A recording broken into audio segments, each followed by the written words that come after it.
Ahora usted, doctor Lloyd, dijo la señorita Hellier, ¿no conoce alguna historia espeluznante? Le sonrió con aquella sonrisa que cada noche embrujaba al público que acudía al teatro.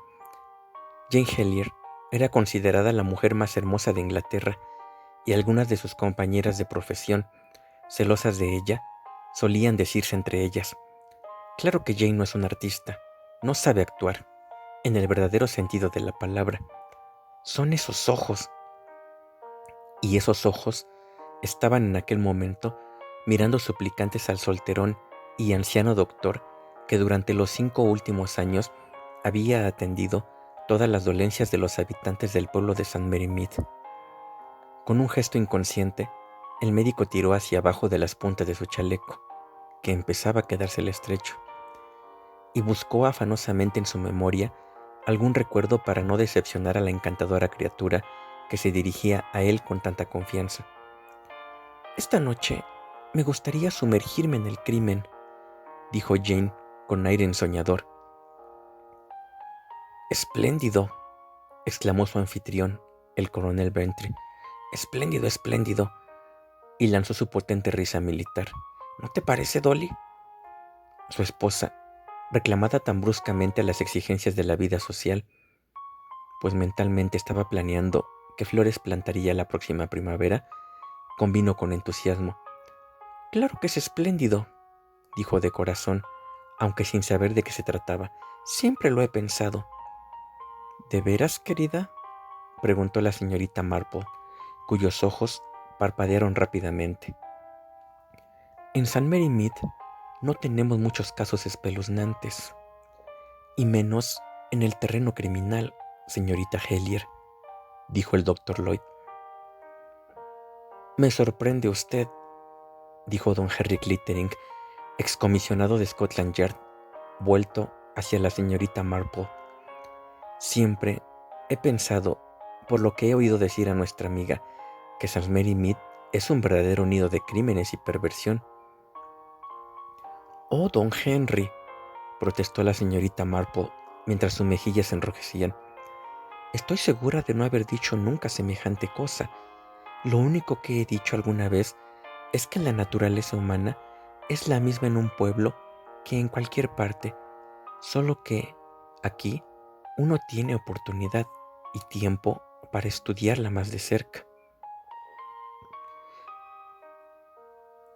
¿Pero usted no ha vivido siempre aquí?, dijo Jane Hellier, dirigiéndose al médico. Usted ha estado en toda clase de sitios extraños y en diversas partes del mundo, lugares donde sí ocurren cosas. Es cierto, desde luego, dijo el doctor Lloyd, pensando desesperadamente. Sí, claro que sí. Ya tengo. Y se reclinó en su butaca, con un suspiro de alivio. De esto hace ya algunos años, y casi lo había olvidado, pero los hechos fueron realmente extraños, muy extraños, y también la coincidencia que me ayudó a desvelar finalmente el misterio. La señorita Hellier acercó su silla un poco más hacia él, se pintó los labios y guardó impaciente. Los demás también volvieron sus rostros hacia el doctor. No sé si alguno de ustedes conoce las Islas Canarias, empezó a decir el médico. Deben de ser maravillosas, dijo Jane Hellier. Están en los mares del sur, ¿no? ¿O están en el Mediterráneo? Yo las visité camino de Sudáfrica, dijo el coronel. Es muy hermosa la vista del Teide, en Tenerife, iluminado por el sol poniente. El incidente que voy a referirles, continuó el médico, sucedió en la isla de Gran Canaria, no en Tenerife. Hace ahora muchos años ya. Mi salud no era muy buena y me vi obligado a dejar mi trabajo en Inglaterra y marcharme al extranjero. Estuve ejerciendo en Las Palmas, que es la capital de Gran Canaria. En cierto modo, allí disfruté mucho. El clima es suave y soleado, excelente playa. Yo soy un bañista entusiasta y la vida del puerto me atraía sobremanera. Barcos de todo el mundo atracan en Las Palmas. Yo acostumbraba a pasear por el muelle cada mañana, más interesado que una dama que pasara por una calle de sombrerías. Como les decía, barcos procedentes de todas las partes del mundo atracan en Las Palmas. Algunas veces hacían escala unas horas y otras un día o dos. En el hotel principal, el Metropol, se veían gentes de todas razas y nacionalidades, aves de paso. Incluso los que se dirigían a Tenerife se quedaban unos días antes de pasar a la otra isla. Mi historia comienza allí, en el Hotel Metropol. Un jueves por la noche del mes de enero, se celebraba un baile y yo contemplaba la escena sentado en una mesa con un amigo mío. Había algunos ingleses y gentes de otras nacionalidades, pero la mayoría de los que bailaban eran españoles. Cuando la orquesta inició los compases de un tango, solo media docena de parejas de esta nacionalidad permanecieron en la pista. Todos bailaban admirablemente, mientras nosotros los contemplábamos. Una mujer en particular despertó vivamente nuestra atención, alta, hermosa e insinuante. Se movía con la gracia de una pantera. Había algo peligroso en ella. Así se lo dije a mi compañero, que se mostró de acuerdo conmigo. Las mujeres como esta, me dijo, suelen tener historia, no pasan por la vida con más pena que gloria. La hermosura es quizá la riqueza más peligrosa, repliqué. No es solo su belleza, insistió, hay algo más, mírela de nuevo. A esa mujer han de sucederle cosas o sucederán por su causa. Como le digo, la vida no pasa de largo junto a una mujer así. Estoy seguro de que se verá rodeada de sucesos extraños y excitantes. Solo hay que mirarla para comprenderlo.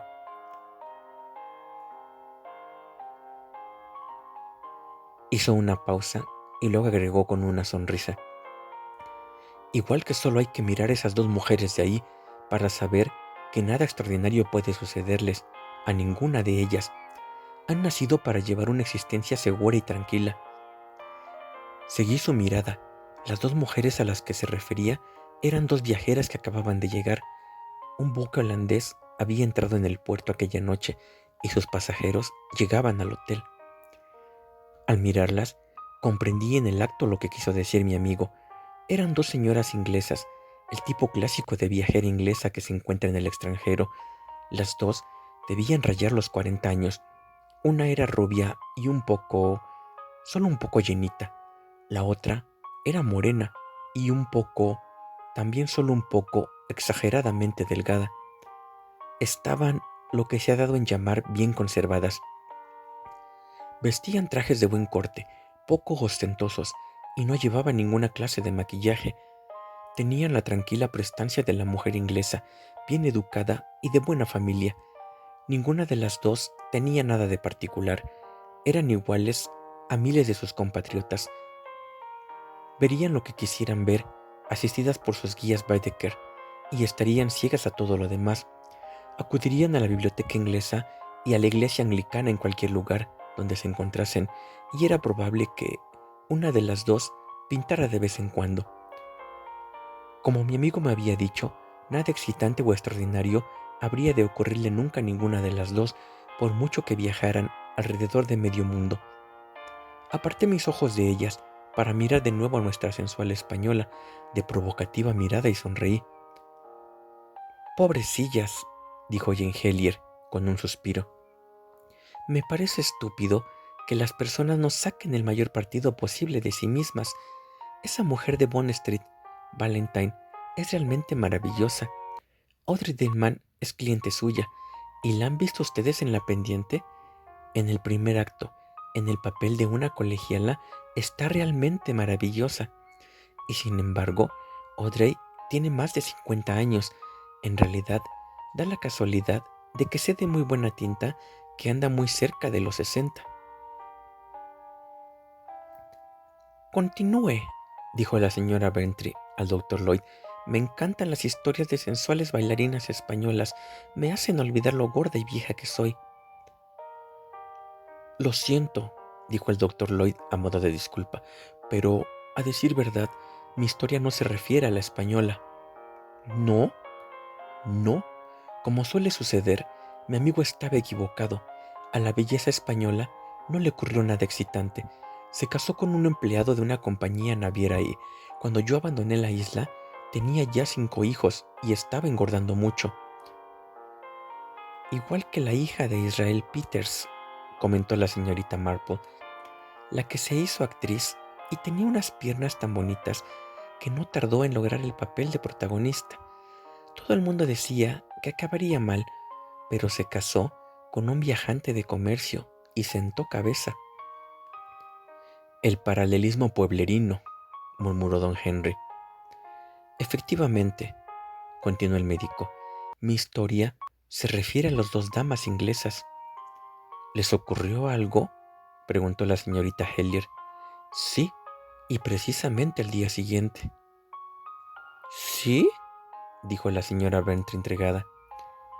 Al salir aquella noche, solo por curiosidad, miré el libro de registro del hotel y encontré sus nombres con facilidad.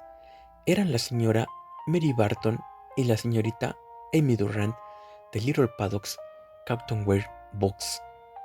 Poco imaginaba entonces lo pronto que iba a encontrar de nuevo a las propietarias de aquellos nombres y en qué trágicas circunstancias. Al día siguiente, había planeado ir de excursión con unos amigos. Teníamos que atravesar la isla en automóvil, llevándonos la comida hasta un lugar llamado... apenas lo recuerdo, ha pasado tanto tiempo. Las Nieves, una bahía resguardada donde podíamos bañarnos si ese era nuestro deseo. Seguimos el programa tal como habíamos pensado, si exceptuamos el hecho de que salimos más tarde de lo previsto y nos detuvimos por el camino para comer, por lo que llegamos a las Nieves a tiempo para bañarnos antes de la hora del té. Al aproximarnos a la playa, percibimos enseguida una gran conmoción. Todos los habitantes del pequeño pueblecito parecían haberse reunido en la orilla, y en cuanto nos vieron, corrieron hacia el coche y empezaron a explicarnos lo ocurrido con gran excitación. Como nuestro español no era demasiado bueno, me costó bastante entenderlo, pero al fin lo logré. 2 de esas chaladas inglesas habían ido allí a bañarse, y una se alejó demasiado de la orilla y no pudo volver. La otra acudió en su auxilio para intentar traerla a la playa, pero le fallaron las fuerzas y se hubiera ahogado también de no ser porque un hombre salió en un bote y las recogió, aunque la primera estaba más allá de toda duda. Tan pronto como supe lo que ocurría, aparté a la multitud y corrí hasta la playa. Al principio no reconocí a las 2 mujeres. El traje de baño negro en que se enfundaba la figura rolliza y la apretada gorra de baño verde me impidieron reconocerla cuando alzó la cabeza mirándome con ansiedad. Estaba arrodillada junto al cuerpo de su amiga, tratando de hacerle unos torpes remedios de respiración artificial.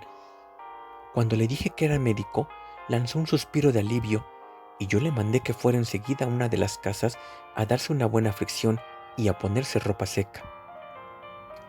Una de las señoras que venía con nosotros la acompañó. Me puse a trabajar para devolver la vida a la ahogada, pero fue en vano. Era evidente que había dejado de existir y al fin tuve que darme por vencido. Me reuní con los otros en la casita de un pescador, donde tuve que dar la mala noticia. La superviviente se había vestido ya, y entonces la reconocí inmediatamente como una de las recién llegadas de la noche anterior. Recibió la mala nueva con bastante calma, y era evidente que el horror de lo ocurrido la había impresionado más que cualquier otro sentimiento personal. Pobre Amy, decía, pobrecita Amy, había deseado tanto poder bañarse aquí, y era muy buena nadadora. No lo comprendo. ¿Qué cree usted que pueda haber sido, doctor? Posiblemente un calambre. ¿Quiere contarme exactamente lo que ha ocurrido? Habíamos estado nadando las 2 durante un rato, unos 20 minutos. Entonces dije que iba a salir ya, pero Amy quiso nadar un poco más. Luego la oí gritar, y al comprender que pedía ayuda, nadé hacia ella tan deprisa como pude. Cuando llegué a su lado aún flotaba, pero se agarró a mí con tanta fuerza que nos hundimos las 2. De no haber sido por ese hombre que se acercó con el bote, me hubiera ahogado yo también. Suele ocurrir muy a menudo, dije. Salvar a una persona que se está ahogando no es tarea fácil. Es horrible, continuó la señorita Barton. Llegamos ayer y estábamos encantadas con el sol y nuestras vacaciones, y ahora ocurre esta horrible tragedia. Le pedí los datos personales de la difunta, explicándole que haría cuanto pudiese por ella, pero que las autoridades españolas necesitarían disponer de cuanta información tuviera. Ella me dio todos los datos que pudo con presteza. La fallecida era la señorita Amy Durrant, su señorita de compañía, que había entrado a su servicio 5 meses atrás. Se llevaban muy bien, pero la señorita Durrant le habló muy poco de su familia. Se había quedado huérfana desde muy tierna edad y fue educada por un tío, ganándose la vida desde los 21 años.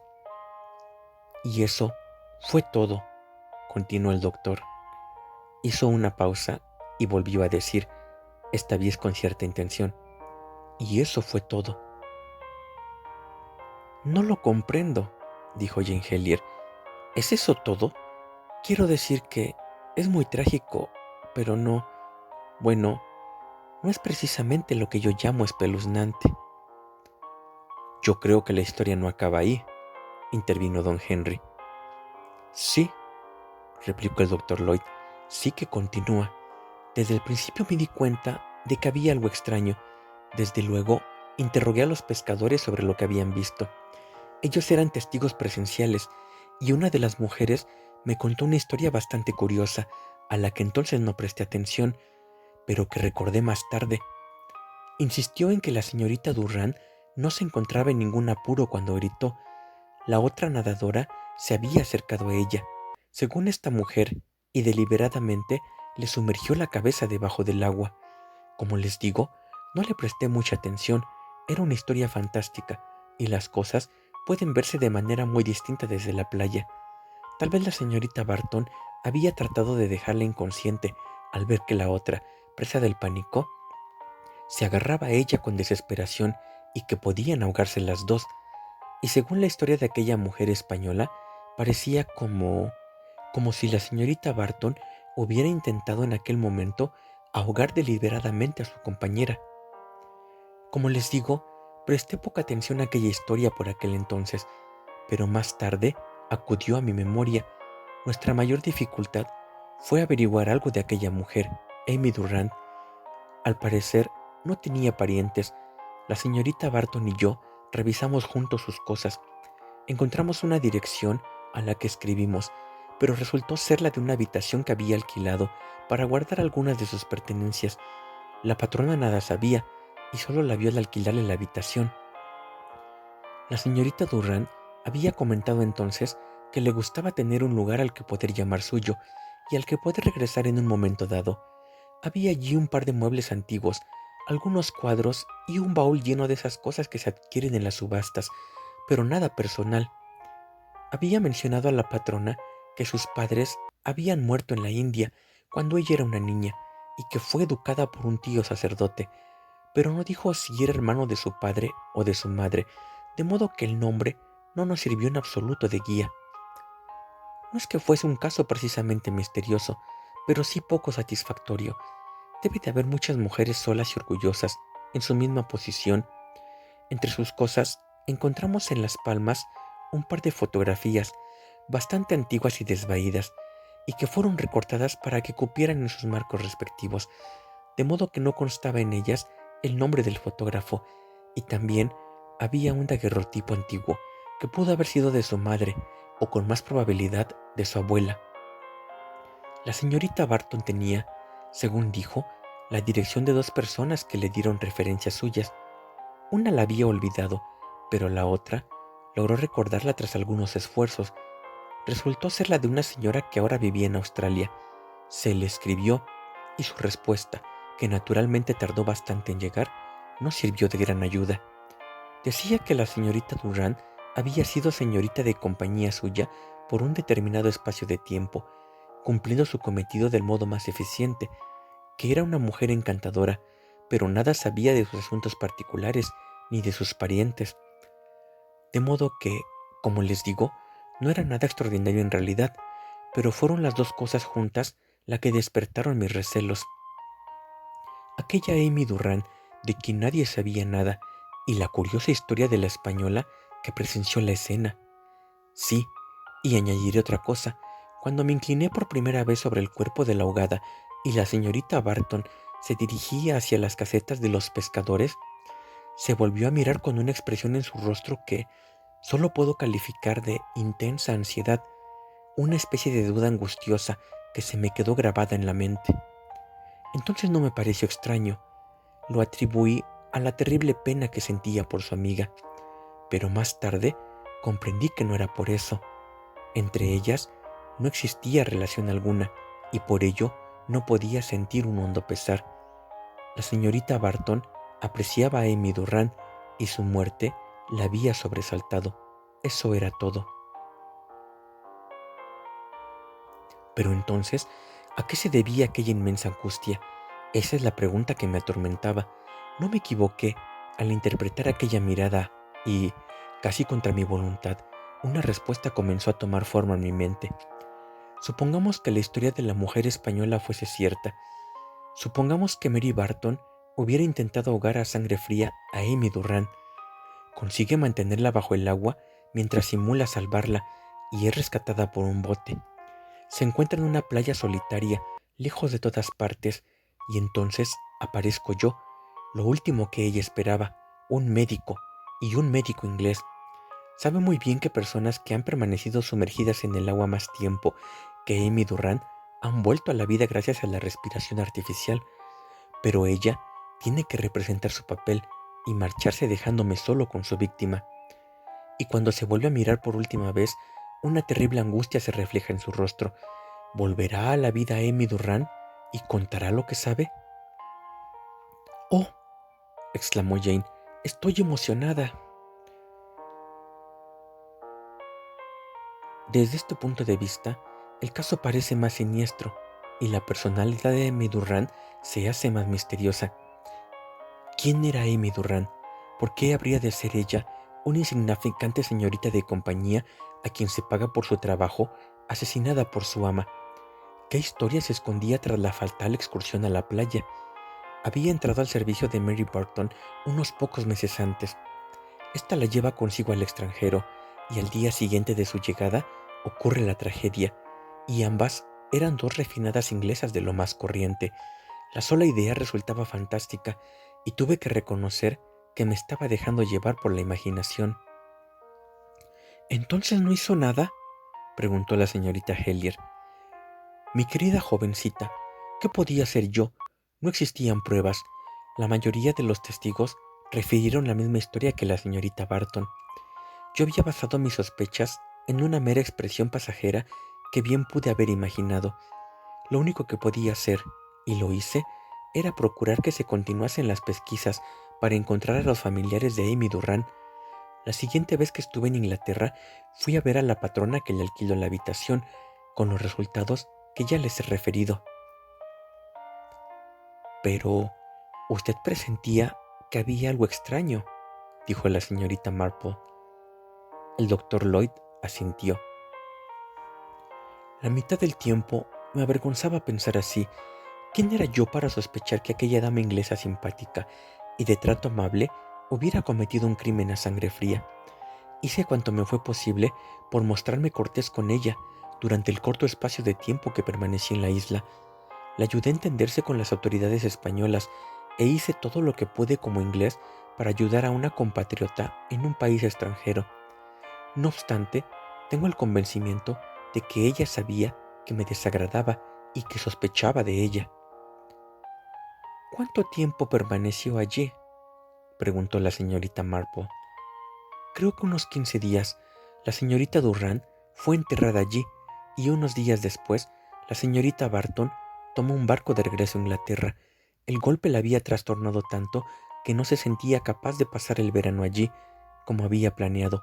Eso es lo que dijo. ¿Y parecía afectada?, quiso saber la señorita Marple. Bueno, no creo que aquello le afectara personalmente, replicó el doctor con cierta reserva. ¿No engordaría por casualidad?, insistió la señorita Marple. ¿Sabe? Es curioso que diga eso. Ahora que lo pienso, creo que tiene razón. Sí, en algo cambió, fue en que pareció engordar un poco. ¡Qué horrible!, dijo Jane Hellier con un estremecimiento. Es como engordar con la sangre de la propia víctima. Y a pesar de todo, en cierto modo, no podía dejar de sentir que tal vez la estaba siendo víctima de una injusticia, prosiguió el doctor Lloyd. Sin embargo, antes de marcharse, me dijo algo que pareció indicar lo contrario. Debe de haber, y yo creo que las hay, conciencias que obran muy lentamente y que tardan algún tiempo en despertar de la monstruosidad del delito cometido. Fue la noche antes de que partiera de las Canarias. Me había pedido que fuera a verla y me agradeció calurosamente todo lo que había hecho por ella. Yo, como es de suponer, quité importancia al asunto, diciéndole que había hecho únicamente lo normal, dadas las circunstancias, etcétera, etcétera. Después hubo una pausa y de pronto me hizo una pregunta. ¿Usted cree, me dijo, que alguna vez puede estar justificado tomarse la justicia por propia mano? Le respondí que era una pregunta difícil de contestar, pero que en principio yo pensaba que no, que la ley era la ley y que deberíamos someternos a ella. Incluso cuando es impotente, no la comprendo. Es difícil de explicar, pero uno puede hacerse algo que esté considerado como completamente equivocado, que sea considerado incluso un crimen, por una razón buena y justificada. Le repliqué secamente que algunos criminales habían pensado eso al momento de cometer sus crímenes y se horrorizó. «Pero eso es horrible», murmuró, «horrible».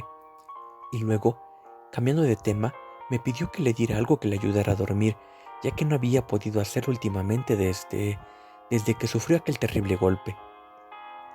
«¿Está segura de que es eso? ¿No le ocurre nada? ¿No hay algo que torture su mente?» «¿Qué supone usted que puede torturar mi mente?», me contestó furiosa y con recelo. «Las preocupaciones son muchas veces la causa del insomnio», dije sin darle importancia. Pareció reflexionar unos momentos. ¿Se refiere a las preocupaciones del porvenir o a las del pasado, que ya no tienen remedio? A cualquiera de ellas. Sería inútil preocuparse por el pasado, no puede volver. Oh, ¿de qué sirve? No debemos pensar más, no se debe pensar en ello. Le receté un somnífero y me despedí. Cuando me iba, pensé en lo que acababa de decirme. No puede volver. ¿Qué o quién? Creo que esta última entrevista me predispuso en cierto modo para lo que iba a suceder después. Yo no lo esperaba, por supuesto, pero cuando ocurrió no me sorprendí, porque Mary Barton me había dado la impresión de ser una mujer consciente, no una débil pecadora, sino una mujer de convicciones firmes, que actuaría según ellas y que no cejaría mientras siguiera creyendo en ellas. Imaginé que durante nuestra última conversación empezó a dudar de sus propias convicciones. Sus palabras me hicieron creer que empezaba a sentir la comezón de ese terrible hostigador del alma, el remordimiento. Lo siguiente sucedió en Cornwalls, en un pequeño balneario bastante desierto en aquella época del año. Debía ser, veamos, a finales de marzo, y lo leí en los periódicos.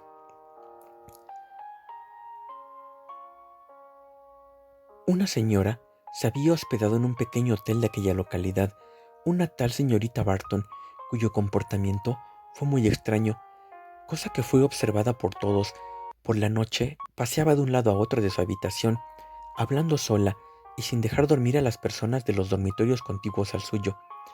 Un día llamó al vicario y le dijo que tenía que comunicarle algo de la mayor importancia y que había cometido un crimen. Y luego, en vez de continuar, se puso en pie violentamente, diciéndole que ya regresaría otro día. El vicario la consideró una perturbada mental y no tomó en serio su grave autoacusación. A la mañana siguiente, se descubrió que había desaparecido de su habitación, donde había dejado una nota dirigida al coronel y que decía lo siguiente: «Ayer intenté hablar con el vicario para confesarme, pero no pude. Ella no me deja. Solo puedo remediarlo de una manera, dando mi vida por la suya, y debo perderla del mismo modo que ella. Yo también debo ahogarme en el mar». Creí que lo hacía justificadamente. Ahora comprendo que no era así. Si quiero obtener el perdón de Amy, debo ir con ella. No se culpe a nadie de mi muerte. Mary Barton. Sus ropas fueron encontradas en una cueva cercana a la playa. Al parecer, se había desnudado allí y nadado resueltamente mar adentro, donde la corriente era peligrosa, ya que la arrastraría a los acantilados. El cadáver no fue recuperado, pero al cabo de un tiempo se la dio por muerta. Era una mujer rica. Resultó tener más de 100,000 libras. Puesto que murió sin hacer testamento, todo fue a parar a manos de sus parientes más próximos, unos primos que vivían en Australia. Los periódicos hicieron alguna discreta alusión a la tragedia ocurrida en las Islas Canarias y expusieron la teoría de que la muerte de la señorita Durrant había trastornado la razón de su amiga.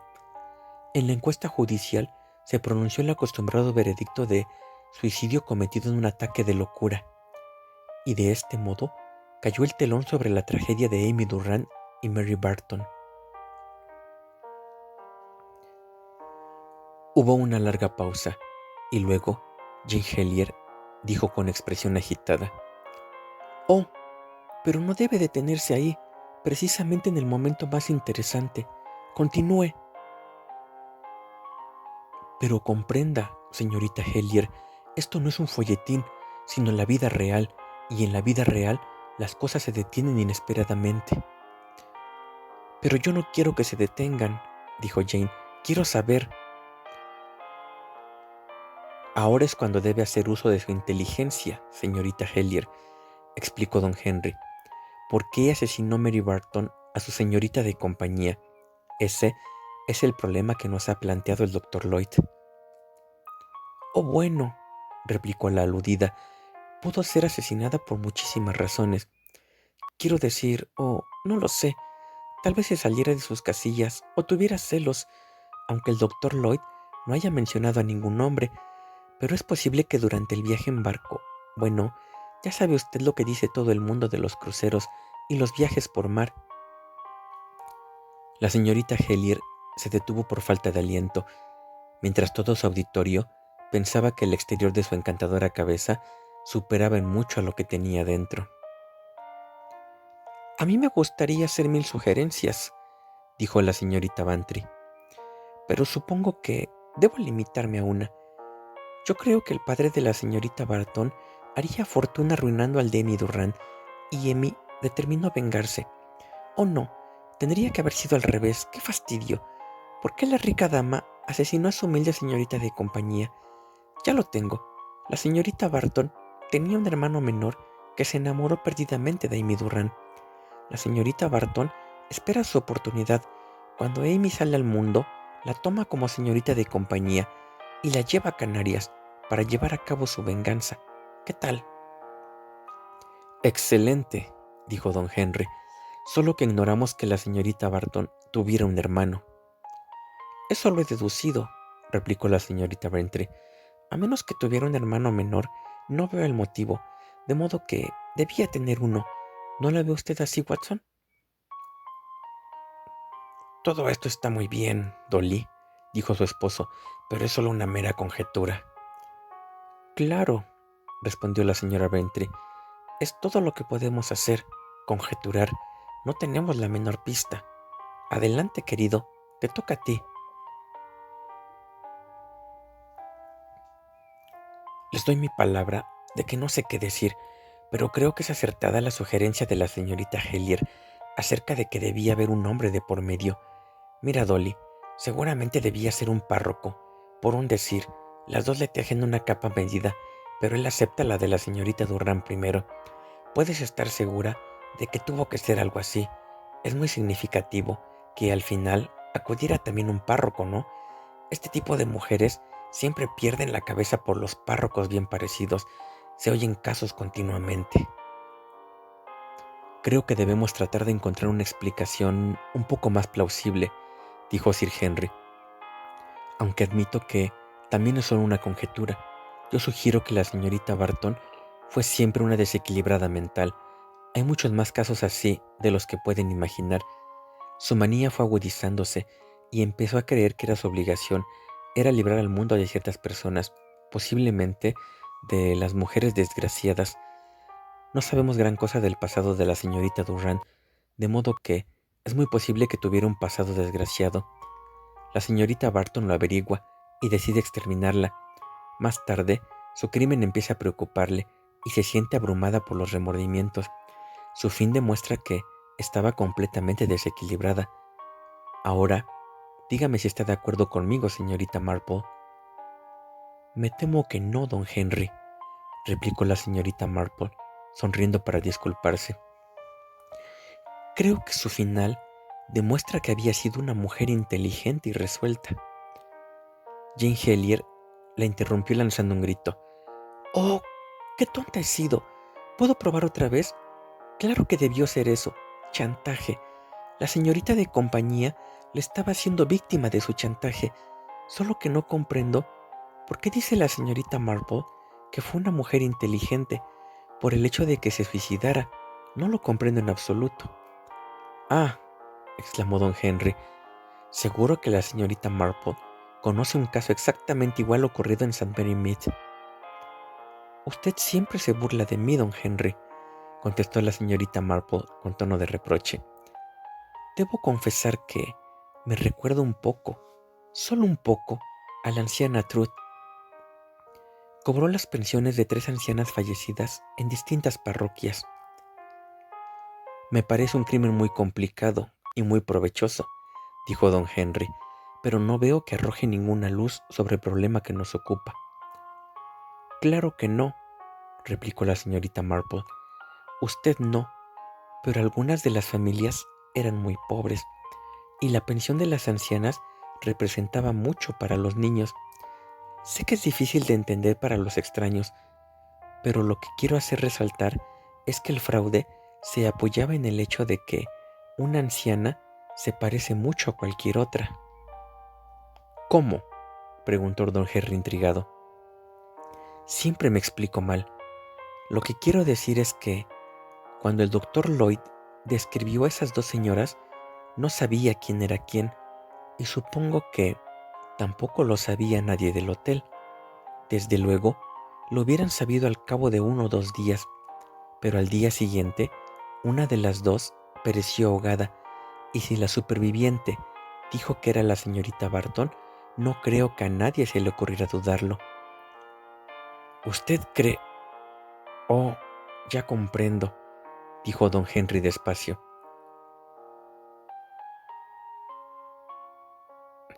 Es lo único que tendría un poco de sentido. Nuestra querida señora Bentry ha llegado a la misma conclusión hace tan solo unos momentos. ¿Por qué habría de matar una mujer rica a su humilde acompañante? Es mucho más lógico que fuera lo contrario. Quiero decir que es así como suelen suceder las cosas. Sí, comentó don Henry, me sorprende usted. Pero claro, prosiguió la señorita Marple, luego tuvo que usar la ropa de la señorita Barton, que probablemente debía quedarle un tanto estrecha, por lo que daría la impresión de haber engordado un poco. Por eso hice esa pregunta. Un caballero seguramente pensaría que estaba aumentando de peso y no que la ropa le quedaba pequeña, aunque no sea este el modo correcto de explicarlo.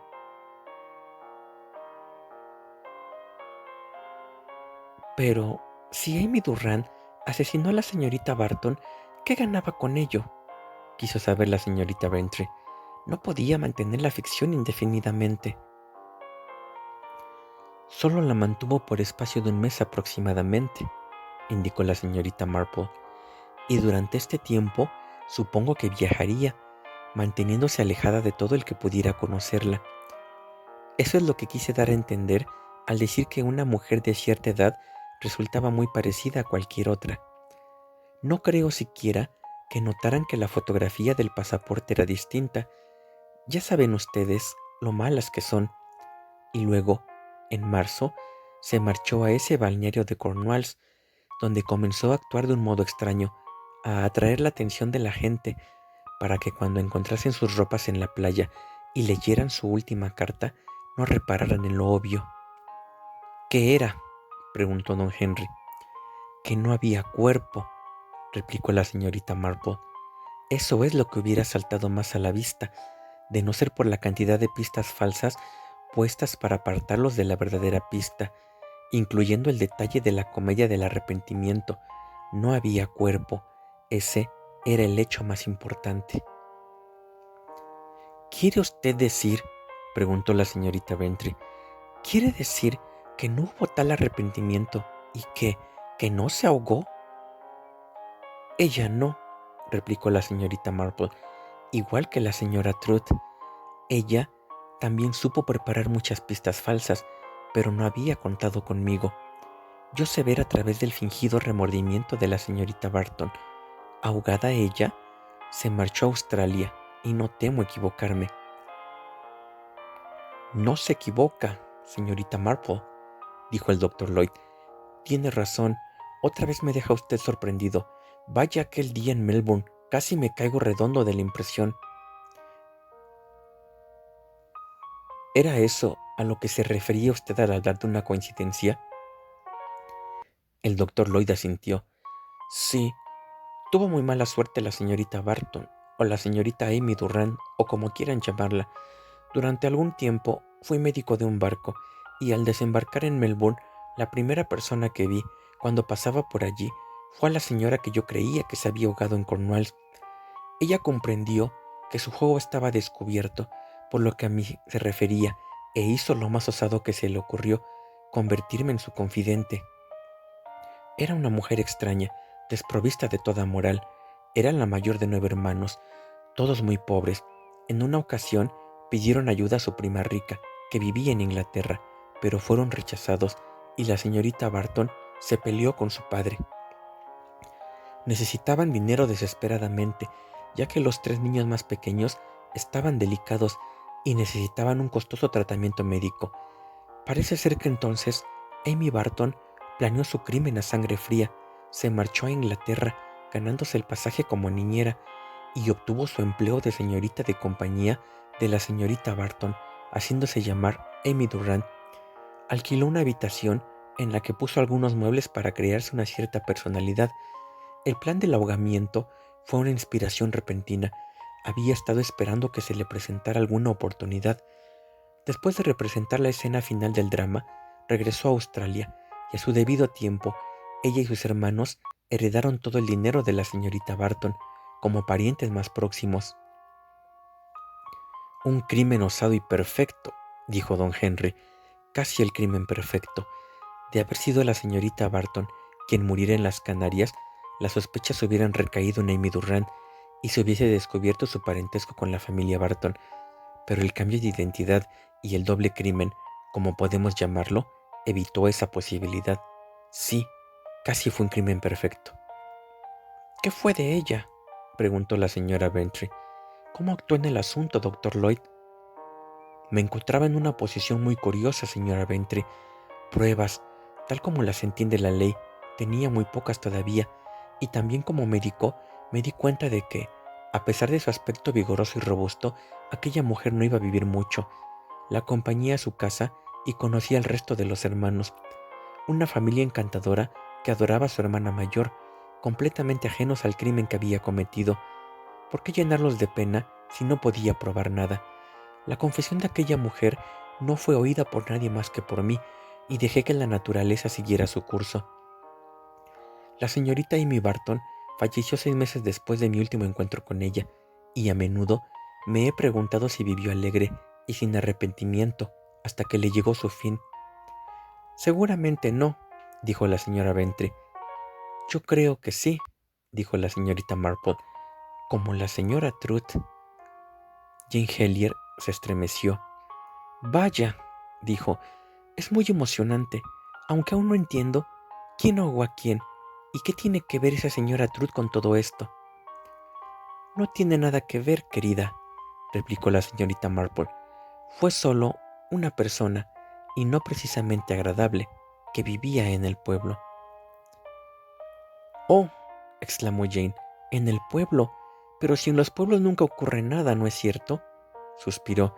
Estoy segura de que, si viviera en un pueblo, sería tonta de remate. La señorita de compañía. Agatha Christie.